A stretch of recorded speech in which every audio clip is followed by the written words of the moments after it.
Oh. Hello, everybody.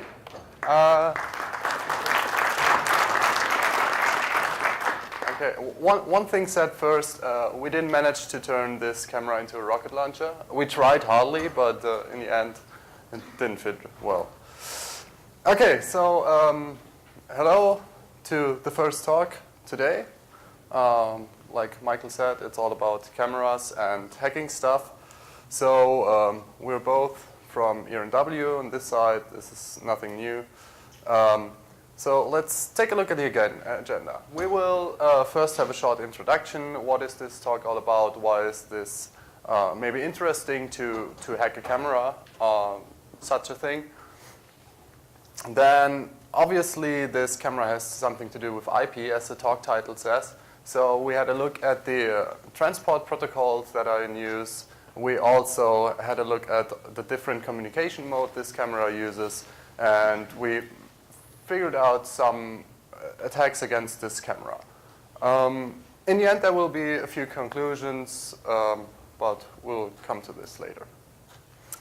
Okay, so first of all, what is this about? In the last 1 or 2 years, there are a lot of cameras dropping into the market which come with some IP connectivity or with some network connectivity, just to make the thing fancier, to make it more usable, to get the photograph, like the chance to upload pictures into the cloud on the fly and all that fancy stuff. But also, this opens up new attack paths and potential security risks. We have focused on this device in front. This is the EOS 1DX, which is the latest, biggest, greatest camera from Canon. So this has all the connectivity stuff, and by the way, it takes great pictures. So that's the camera. It's nearly the same size. So I got a bit of marketing here. This is directly from the Canon USA website. It says, okay, it has a built-in Ethernet port and it allows fast and easy transfer from the client live event directly to the network or a PC. Yeah, sounds good. Also, there is some wireless file transmitter, which is optional to the camera. So it also can do Wi-Fi. This is pretty cool if you want to use this stuff for, like I said, transferring images or other things. But also it means the camera doesn't even need to be attached to a network, like physically attached, to get into our attacks. Okay, so here's the screenshot where you see the Ethernet port on one side of the camera, and also this little gray thing on the side is like the Wi-Fi module. Okay, so who is the potential target of our attacks?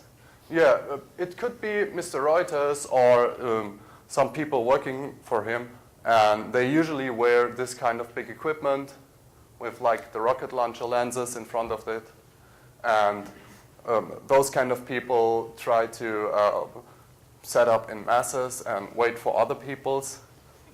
So yeah, those are pretty much the targets. So what if one evil kind of guy could get the real unedited images first directly from the camera before they go through some censorship or stuff like that? Or what if one could upload bad images to a camera and after the event just point out the cameraman and say, oh yeah, I think he has some quite interesting photos on his camera. You should take a look at the camera. Also, what if one could turn the camera into a surveillance device? Because, yeah, this camera obviously could take images or pictures. But what if the camera takes pictures when you don't expect it?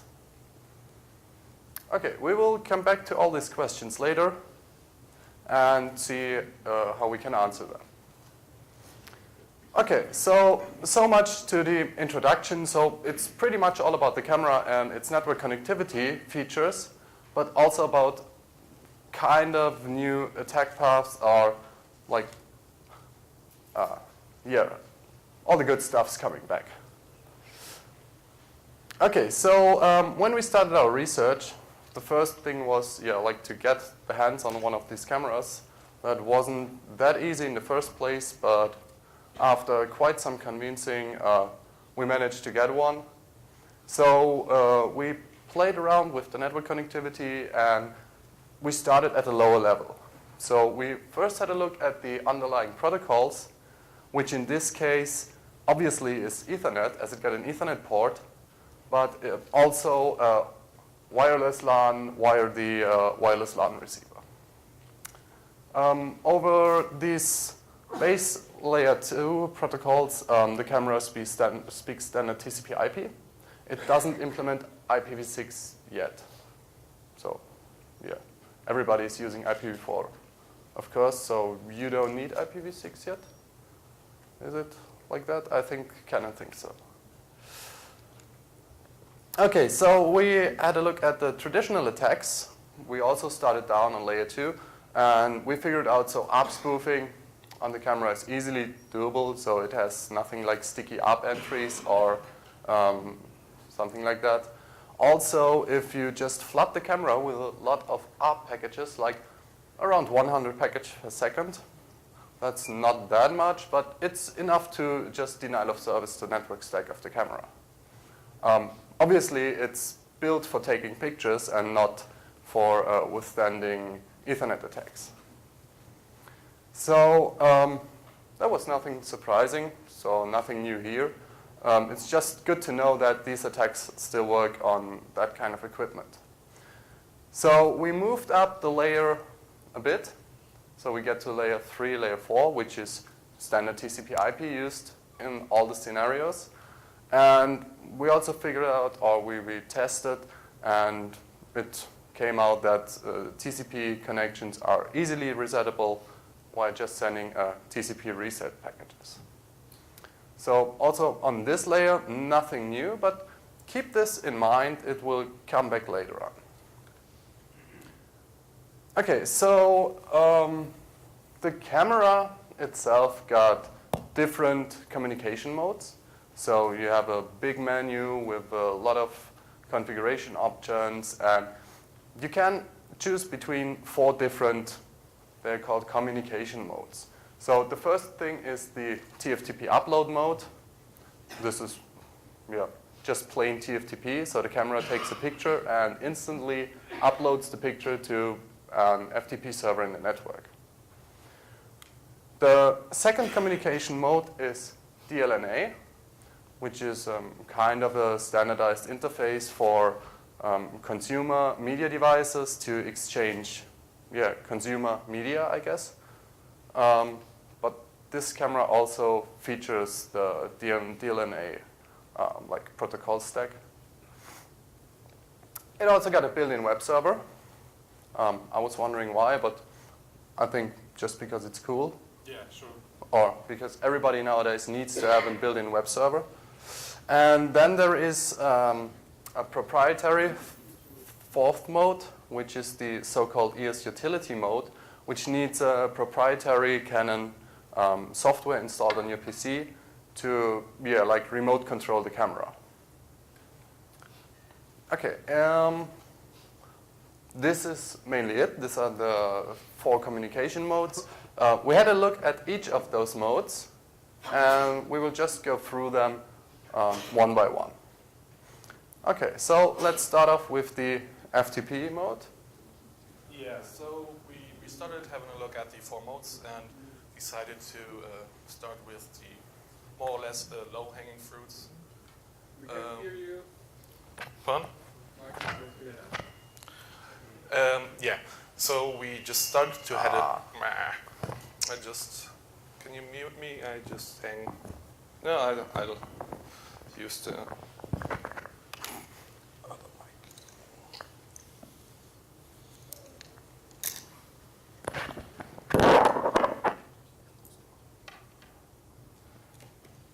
Check. Yeah, Thanks. better. Yeah, so we had a look at the at first we had a look at the FTP upload mode, and just to point something out, how you configure it and how you have to use the camera. So there are some buttons and a small joystick at the back of the camera to browse through the menu and stuff. And yeah, obviously you have to provide the target server and login credentials into the menu so the camera knows where to upload the pictures. And yeah, maybe some non-technical guy wants to minimize the effort to take in the password and stuff, and just chooses a weak one to use less characters, for example, because he's not then into security. And yeah, of course, maybe also with the passphrase for the Wi-Fi. And yeah, in case of the FTP upload mode, if it's connected to the network and you pull the trigger, the shutter pops up, the picture is shot, it immediately tries to upload the picture to the FTP server. And yeah, the downsides of FTP, yeah, all of you might know FTP is plain clear text, no crypto at all. Yeah. So also nothing new here, but we just went through all the different communication nodes and yeah. Yeah, and because of that, once you are in a man-in-the-middle position, or as we call it in this talk, man-in-the-image flow, you are easily able to sniff credentials because they're transmitted in plain text. Just have a look at your Wireshark, and also you are able to sniff all of the data transmitted. So you can also easily extract every picture the camera uploads to the FTP server. And you may be able to upload your own pictures to the FTP server of the photographer or the contractor of the paparazzi, or yeah, the FTP server of another attacker. I have no idea. And yeah,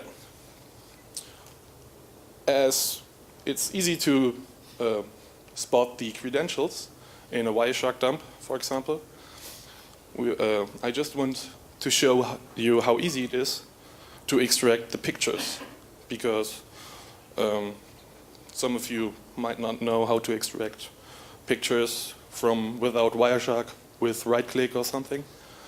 But we just use our shell. So here are two screenshots, one on this and one on of the next slide. So we have our sniffed packages in this trace file, and just use TCP flow. TCP flow is a tool to extract every TCP stream out of a capture, and TCP flow stores them in separate files. So every one of these files is a known TCP flow. For example, every FTP command sent to the server, the login or the put command for every image. Then we just used Foremost, which is a recovery tool for forensics or recovering data on a corrupted hard drive or stick, thumb drive or something. And we just provide every of these files extracted by TCP flow. And what Foremost does is it creates this output folder in your working directory and stores log files, what he was able to extract, and also all the files he was able to extract in the JPEG folder, for example. And all of these pictures was taken by the camera and upload it via FTP to the FTP server, and all of these pictures can be extracted just with two command line tools on the standard Linux system. There is one downside. For example, if you have some packet loss in the FTP connection, there might be some shifts in the picture to spot, but they might be easily recoverable. Yeah, I think also retransmission fucks up the image. Yeah, maybe. But that was the case in one of these 14 images. So yeah, that's basically it on the FTP side. And we will go next with the DLNA mode. Okay, so the second mode, so-called communication mode of this camera is the DLNA mode. Yeah, we are certified. We got a nice logo here. We speak DLNA as well. So, but what is it? DLNA stands for Digital Living Network Alliance, registered, and is like a mixture of protocols and file formats which are used to transfer media between different media devices. As I said, it's more for the consumer devices, like maybe your TV at home speaks DLNA, so it has a network connector, and once it's connected to the network and the camera is connected to the network, they both just send out UPnP packages to the local network and discover each other and then figure out, oh yeah, the camera got some pictures over there. I'm able to display pictures. Maybe the user wants to see the pictures on the camera, and so on and so on. And in this whole process, they mainly use, like I said, UPnP for discovery, so to find other devices also capable of DLNA. And once they found those devices, they use just plain HTTP and XML to access the media.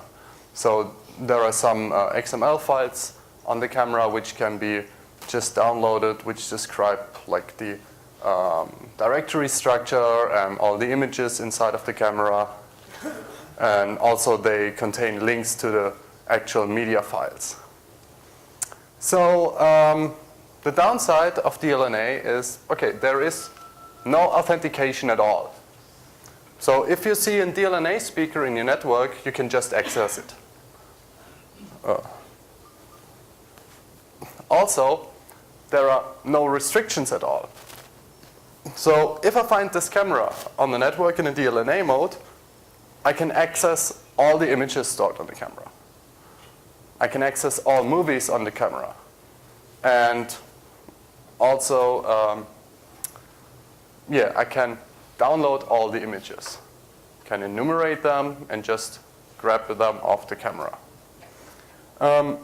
Also, I don't need any tool for this because my browser could be a DLNA client. As I said, they use mainly HTTP as a transfer protocol and XML to describe their structures. So yeah, I could also be a DLNA client just browsing to the camera. So DLNA is plain and simple, but it got no security features. Okay, I will head back over to Pascal, and now the good stuff starts the beginning. Like the first two modes were kind of boring, nothing special, nothing new. We just get the images, but now something good comes in. Yeah, the next part is the built-in web server of the camera, and having a web application is always a good idea. Yeah. So this mode actually is called the wireless file transmitter server mode, which is actually the Wi-Fi device's name also, wireless file transmitter. So, and another marketing is from Canon USA. Canon says, use a web browser to capture, view, and download images remotely. So, what if someone else is also able to capture, view, and download images remotely without knowledge of the owner of the camera. And the web interface of the camera is basically some small Ajax, eye candy kind of thing. And the embedded web server is only capable of handling HTTP GET requests. Yeah, actually it's an embedded system, so it's not that powerful, and just keep it simple and do what you can with the stuff you are able to handle, maybe the thoughts of the developers. And yeah, every other request method is answered with a 404 response. So yeah, even a head request triggers a 404. yeah, So they doesn't implement anything else than HTTP GET. so basically they implemented the Ajax requests and responses and click stuff and sending stuff to the web server via GET parameters, and the camera with XML, which is parsed via JavaScript on client side. So that's how they implemented their Ajax interface, just with an HTTP GET method. And also there is some authentication. Yeah, the web service web server actually uses HTTP basic auth, but only on one specific URI. So if you browse to the IP of the camera, you will get forwarded to the login page, or to the specific URL where the server responds with the need of an authentication via HTTP basic. After you have authenticated successfully, a cookie is set. And all the other URLs just request, is the cookie authenticated or not? And else it will redirect you to a page which says there is someone else on the server, or you are not logged in. Please go to this site and log in another time. And let's have a look at this session cookie. Yeah, what's wrong with HTTP basic auth? Yeah, there is no transport.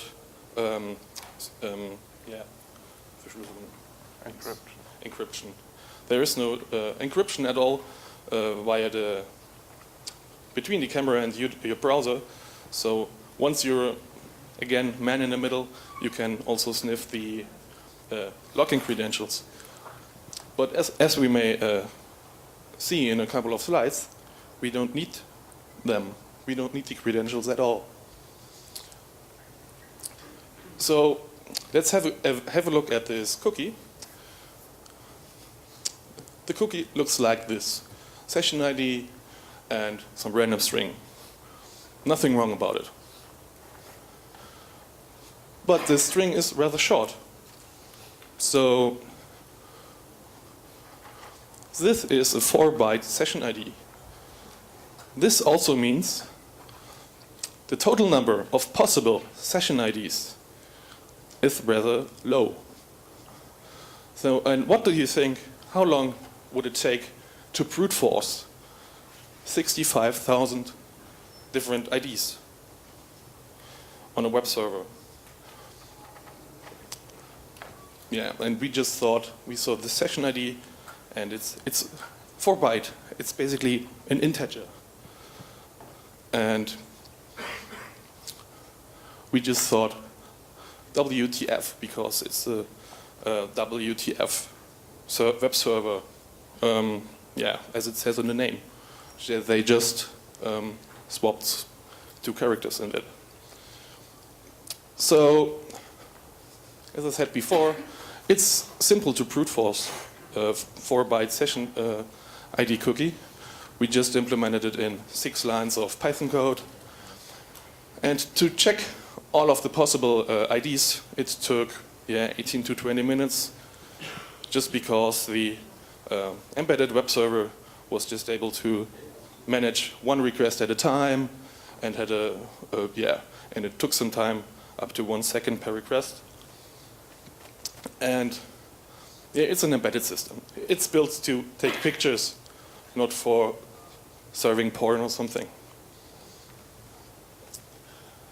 And we just recorded a short demo of the brute forcing and setting the cookie and accessing the web server. I will show you. Mm-hmm.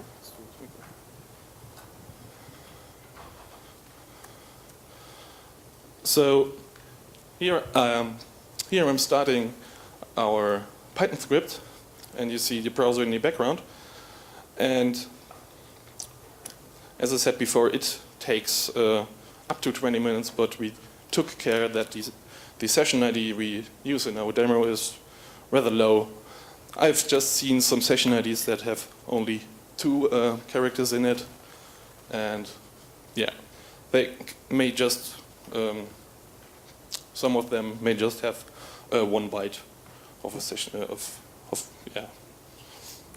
the cookie. If you're lucky, the user just got session ID 1, so your brute forcing is finished really quick. So now our brute force tool just found a valid session ID, and as you see here, it's 3 characters and not 4. So now we take our cookie and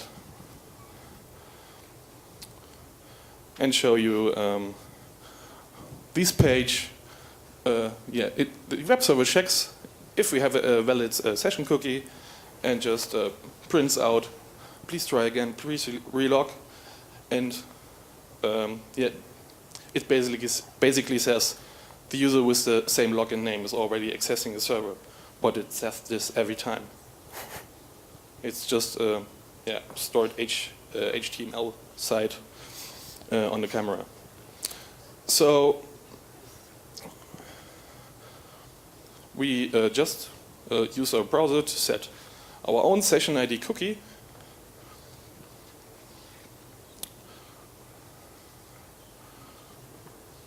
Check all the necessary boxes and make it a session cookie and HTTP only.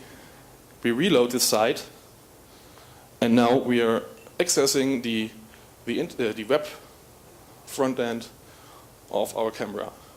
And as you see here, there are different modes. We have a viewer where we can access the storage of the camera and browse through the videos, the images, and download them. We can even upload images through the CF card. And also, we have a camera control side. And as you see here, we are able to take pictures with this trigger button. We see some settings of the camera, and also we see some configuration settings of the camera. And we are also able to remotely change them. And this big box here is the live view of the camera. So the shutter pops up, and you get an image every second from the sensor. So in this case, we can just use the camera as a surveillance device, for example. A scenario for this attack might be some photographer sitting in his hotel room using the hotel wired LAN or Wi-Fi, and you are sitting in a next room also accessing the Ethernet, and you just see the camera announcing some packets on boot up, and it just shouts, I'm a Canon, try to hack me. And the only downside for this attack is the session gets actually invalidated if the camera gets into its sleep mode. And the amount of time the camera will take to get into sleep, if no keys are pressed or something, are configurable. So if the camera gets into sleep while you're brute forcing the session ID, yeah, you are not able to get it. Yeah, but lucky for us, once we're connected and have the live view up and running, the camera doesn't sleep at all. So once you're in, you're in. Yeah, and that's for our demo. So now we have full access to the live view, the stored images, and the camera setting. And this also is possible if the owner of the camera is also surfing on the web interface and the camera. He might be confused why the camera is, or the web server is turning so slow, but I don't think he will expect that we are brute forcing his session ID. Yeah, that's yeah, the requirements I said before. Some minutes of time takes up to 20 minutes. The camera has to be in the WFT server mode, which starts up the web server. And a valid session ID has to be opened before by the owner of the camera. So if there is no login from the owner, there is no valid session ID. But it just takes 20 minutes to find out if there is one. Okay, so now we're going to get to my favorite mode. It's called the EOS utility mode, and as I said before, it's a proprietary tool using a kind of proprietary protocol, speaking with the camera with like the highest rights you're able to get over the network. So this is as close to root as you come by not injecting exploit code to the camera. So this is just a screenshot of the utility on the PC. So if you connect it to a camera, you can start downloading images, you can do the remote shooting. So basically all the stuff you can do with the web interface, but this is just a GUI. In the background, in the protocol, there are even more options. So this is a screenshot of the tool once it's up and running, connected to the camera. So you got the live view screen again, you got the camera controls and all that stuff. So just to give you a view of the tool and its capabilities. Yeah, and as you see, it's more or less an extended version of the web front end. Yeah. Okay, so as I said, this is a really, really mighty mode. So you have full control of all camera controls that doesn't need like a manual twisting of the lens or stuff like that. You also can up and download pictures. You can up and download movies. It may even be possible to record sound, because the camera is a video camera. It also got a microphone. I didn't figure out how to turn on the mic yet, but there are a lot of like Canon proprietary options you can set in the protocol, and I've not been through all of them. So there might be a chance for recording sound. Okay, so what does this tool and the camera do like technically? First of all, they discover each other again. In this scenario, SSDP, the Simple Service Discovery Protocol, and multicast DNS is used. So they both again just scream in direction of the broadcast and hopefully find each other. Afterwards, after the discovery, a protocol called PTP-IP is used for the communication. Also, this mode must be really high secure because it needs an initial camera software pairing. You need to press a lot of buttons on the camera to push it into pairing mode, and then you need to click on your PC to pair with the camera. So this must be secure. Okay, what's done at a pairing? You need to pair to kind of exchange credentials, I guess. That's what pairing should be for, shouldn't it? yeah, as I said, the camera has to be put into pairing mode via the menu. You can't do that remote. And also the pairing is signaled via multicast DNS. So if you put the camera into pairing mode, it more or less accepts pairing from every device around. So it just sends out a multicast DNS packet with this magic tid.canon.com text set to a lot of zeros, a 1, and a lot of Fs. That's a signal for, yeah, I'm a Canon camera and I want to peer with someone. This is what it looks like if the EOS utility detects the peering request. It just shows, okay, I found the camera, it got this MAC address and this IP address, and it wants to be paired. Click connect to pair with the camera. Okay, so if you do click connect, what happens is the software connects to the camera via this protocol PTP-IP. We will come to the protocol in a second. This protocol also includes an authentication, but if the camera is in peering mode, the camera accepts every authentication material that is sent to it. Afterwards, the credentials are stored on the camera so that only that one client with that specific authentication information can connect to the camera again. At least that's what it should. Yeah, we'll see. Okay, let's get to PTP-IP. That's the main protocol used here for communication. It feels a little bit like USB over IP because PTP-IP, the so-called picture transfer protocol over internet protocol, standardized in a very nice ISO document and standardized by an association of the international imaging industry. Yeah, best protocol ever. It's more or less a wrapper for PTP. So PTP, the picture transfer protocol, is what more or less all media devices speaks via USB. So if you connect the camera via USB, it speaks plain PTP.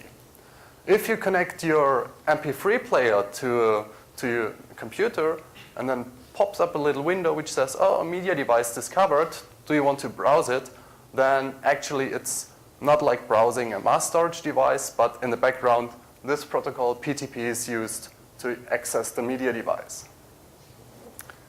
So PTP-IP is just a wrapper around a USB protocol because they decided to just put the protocol on IP and needed some more information like, oh, we need a length field, we need some type field, and in the end there is just the original PTP data packet. So it just got 2 more fields.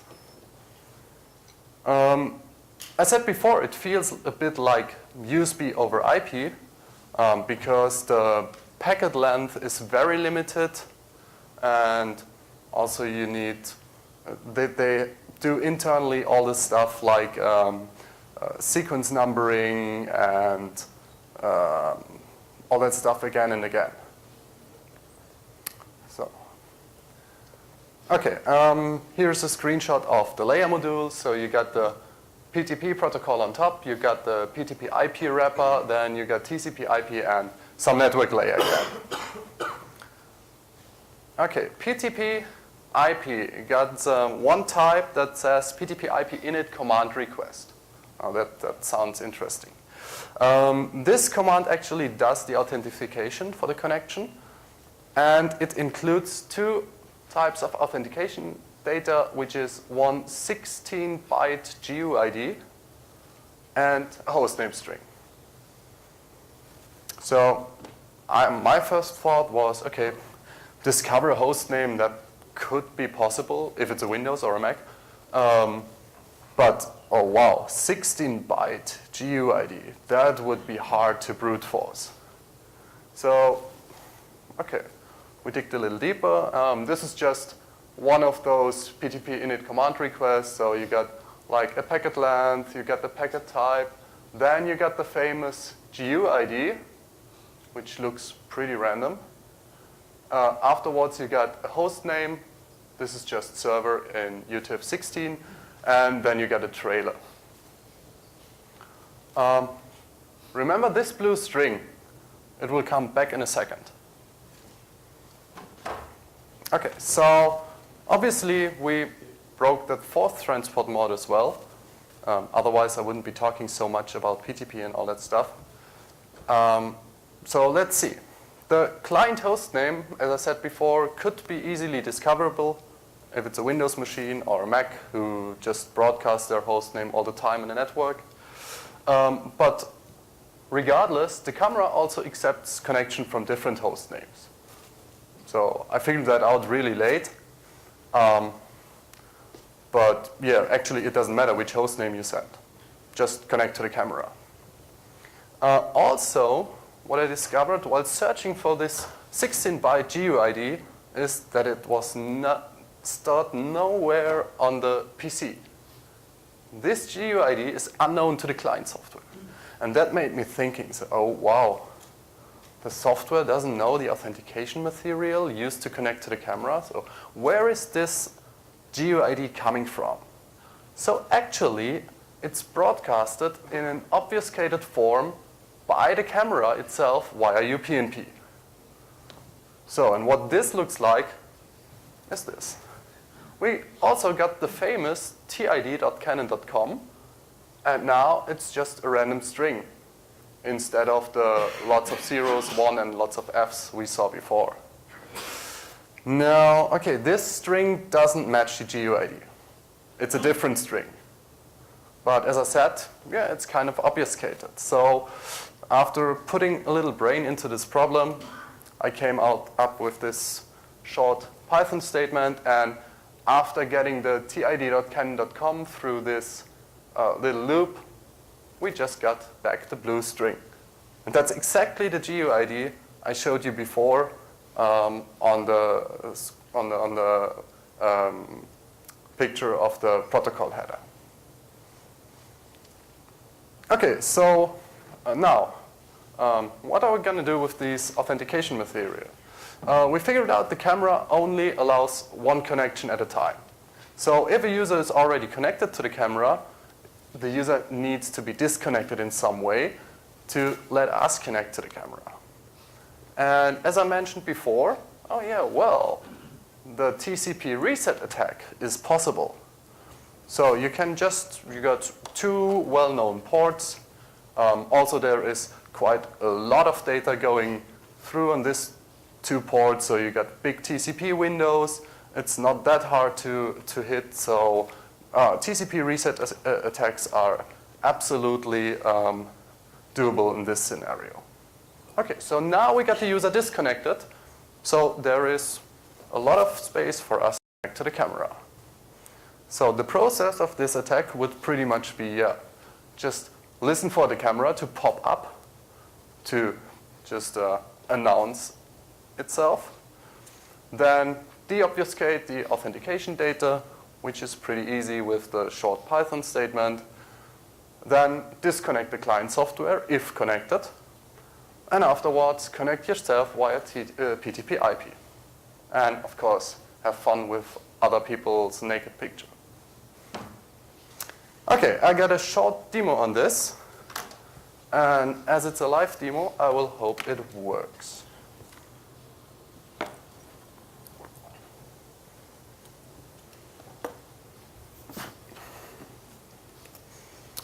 Okay, so I just wrote a little tool.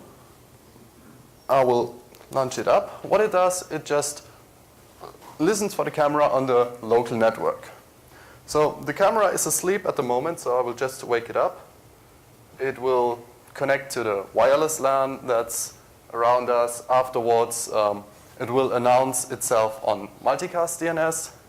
So it just takes about a few seconds to associate to the wave LAN, to get an DHCP address and all that stuff. But after, am I connected to the Wi-Fi? I am connected to the Wi-Fi. So let's see, the camera is trying really hard What's wrong? It can connect to the Wi-Fi.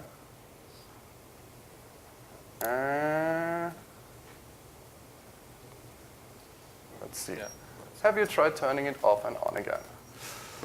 Yes, I did. So, yeah, that's the thing with live demos. When they fail horrible. Okay, let's see. I'm a bit tired from soldering the last 4 days your pretty badges and kind of programming them. Yeah, thank you. Let's see. Wireless.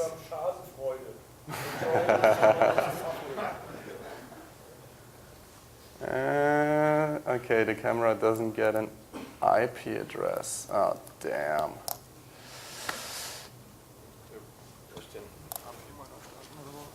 Oh yeah, reset the access point. That's a good idea. This shit is bananas. Yes, it's absolutely bananas. Okay, access point is booting, booting. Do I still get an IP address? No, mine is gone. So, okay. We restarted, we will start the camera. It will look out for the waveland. Oh, you know what? Maybe it's too noisy in here. How many access points can you count? Yes, we can just switch to Ethernet as Yeah, the camera has an Ethernet port. I think we will just, because like an hour ago, before that talk, I just tested the setup and it was It working. worked on the third floor, so. Yeah, it was working quite smoothly. Oh, There we okay. There we go. We just need to be patient. Okay. So the camera now just announced itself and said, yeah, I'm here, I'm a camera. As you see, I figured out the IP address. I deobfuscated the GUID, and afterwards it's just the job of libgphoto to connect to the camera. So once I'm connected, I can read out the configuration. So you see there is stuff like, I don't know, the current aperture that is set, the camera model, somewhere should also be the lens named and stuff like that. So after getting the configuration, I can also list all the files, but I cannot only list the files. Oh, this will take forever. I can also download the files. Okay, now it ramps up to Mac. That's good. So you will see the pictures stored on the camera just in about a second or two. Yeah. So That's one of the pictures. here's the first one from 1 hour development sessions from the batch. Yeah, this is like the whole office looks. Yeah. This is how all the guys working on the batch looked the last week. Trust me, I'm an engineer. Yeah. And also, this is what we produced and consumed. Yeah. So, okay, now that we got all the pictures of the camera, what else to do? So I thought it might be interesting to just get a little live view out of that camera. So, Where's the Facebook upload? not implemented yet. Yeah, okay, the waveland inside here is really crap. Normally this rolls about 20 pictures a second. Now I'm barely getting 1 through per second. Okay, so yeah, use more waveland. Yeah. So if you're able to get access to a Canon 1DX in your network, use Ethernet and hack it.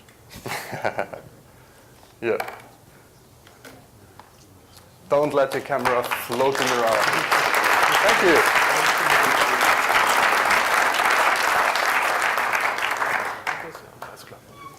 Okay, so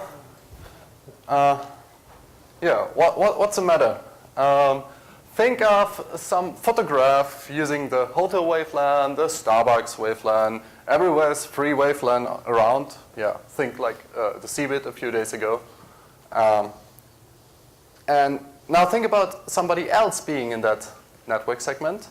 So almost anybody in the same LAN can access your camera, regardless of the mode it's in, can download your images.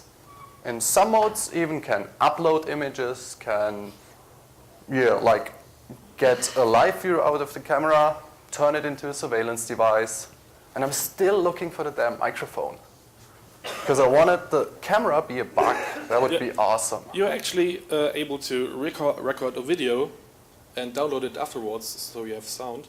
Yes. But that's just a workaround.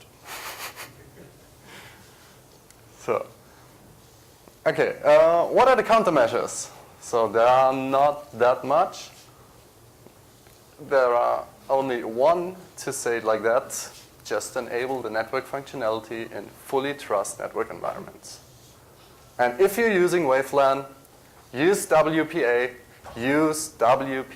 exclamation mark, and also only use it in a trusted waveLAN. Okay, so that's mainly it. We got a few conclusions. And they say, like, as even more and more like daily life equipment comes equipped with network functionality, all the old and boring and like lame attacks, they're coming back and they'll bite you in the ass. Because they're now attacking systems you don't even know about they had network access. And yeah, again,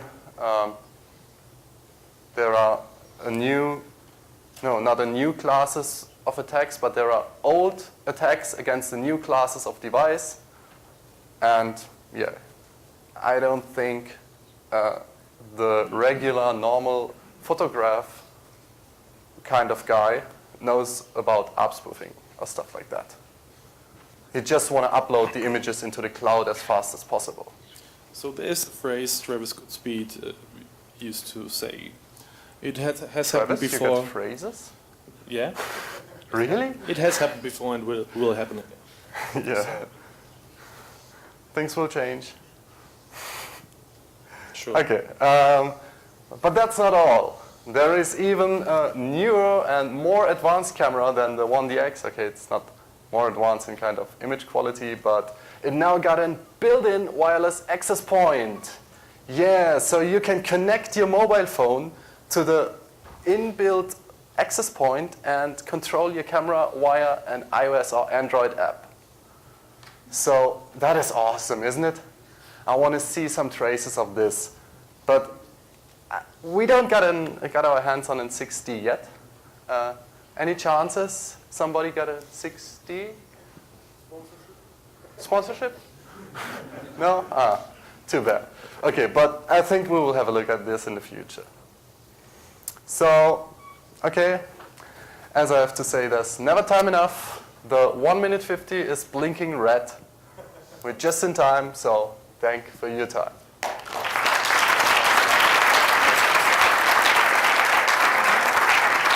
Are there any fast questions? We got like 1.5 minutes left. So speak fast. Yeah. Ah, okay. Yeah. Sorry. Yeah, I will get this one. Yeah. So Thanks. there is an option to switch off the network functionality, isn't it? Yeah. It's great. Yes.